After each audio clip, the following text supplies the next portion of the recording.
Nate ku nsonga eno wano tuli ku kyalo Nsanvu ofiisi ono Victoria Matovu abadde alina obuzibu bw'ettaka. Obuzibu obwo wabutegeerako mu ngeri ki era osobodde kuyamba otya? Ofiisi ono yajjako mu ofiisi yange emyezi ng'esatu emabega. Najja n'aripootinga keesi ye engeri gye baatwala ettaka lye. Yafuna obusente bw'e Somalia, najja naggula ettaka. Bwe yamala oddigula era n'alirekera muwala w'omukadde ono nga baali bamaze okutegeeregana ng'afuuse mukwano gwe. N'addamu n'alimurekera alimukuumire, n'addayo e Somalia. Era bwe yakomawo yasanga ng'ettaka lye ligenze. N'aleeta ebipapula era n'ensoma n'entegeera lwakuba nyina ba lawyers mu ofiisi. Ne bantegeeza bulungi nti ono omukyala kituufu yenna nnyini ttaka naye baali mugobamu. Kati kye nakola awo kwe kuwandiika ebbaluwa n'empita enjuyi zombi. Naye abaagula omulundi ogwasooka tebajja, ogwokubiri era tebajja, ne tubakubira amasimu tekyatuyamba because tebajja. N'empika ne chairman lweza mirundi ng'ebiri chairman teyajja.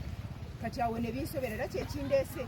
Kati natuuse ekiseera bwe nalwawo omukyalo ono nenzija nfuna information nga yawulira yeekooyi nga kyayagala ayagala kusaba mundu ajje akube bekikwatako bonna abamusumbuye naye yeekuba. Neŋŋamba kino si kituufu. Omuntu tasobola kukola kikolwa ng'ekyo olw'okwekyawa ate ng'amaze okitegeera. Wadde mbadde bize mu nnaku zino naye neŋŋamba nenteekawo olunaku neŋŋamba nzija. Naye bwe nayita abantu bano omukadde yajja n'abaana be. Nali munyigidde nga ndooza ye yakola olukujukuju kugutunda mirundi ebiri. N'annyonnyola bulungi ng'omuntu omukulu nalaba amazima. N'abaana be ne bannyonnyola ne baŋŋambako omuwala awo omu yakola ekikolwa ekyo yeyeekuwaana n'abayaayi balyoke batwale ettaka bamanerendazi nga bwe mukozi mamanerendazi ennaku zino bafuuse nabo ekizibu bafuukidde eggwanga ekizibu kutwala ettaka ly'abantu mu ngeri erifane. Kati bwe nalabanga byonna biganye tebajja chairman tajja nensalawo nteekewo olunaku nzije ng'ono omukyala tanakwata mundu kwetanakutta bantu. Era nakomekereza nga nzize era Mukama n'atuyamba nti kati mbadde simanye nti ati omukadde naye alina ekizibu kye kimu.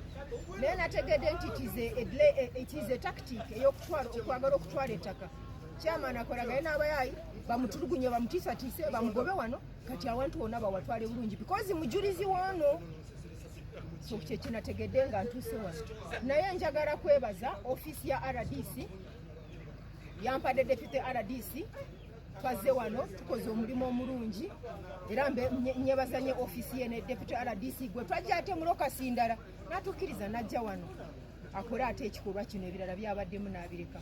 Sobola kubula kumwebaza era nyebaza ne poliisi be tubadde nabo olunaku lwonna. So tukomekereza nga omukadde azeeyo mu nnyumba ye Viki azeeyo mu ttaka lye.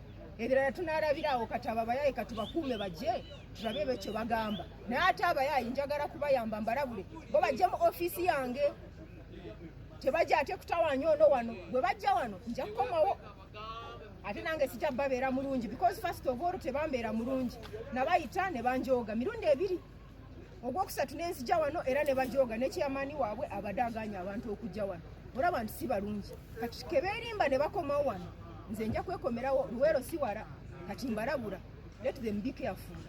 Bamuleke ono omukyala abeere ku ttaka bo bajje wali baleete complaint bupya tulabe bo balina claim ki kozi njagala nnyo okumanya baleete claim yaabwe since they refused to come nga mbayise kati kabajje olw'okubataka nalizizza nannyiniwe. Ebirala tunaabirabira. If you could please give us also the English version of the same that you say.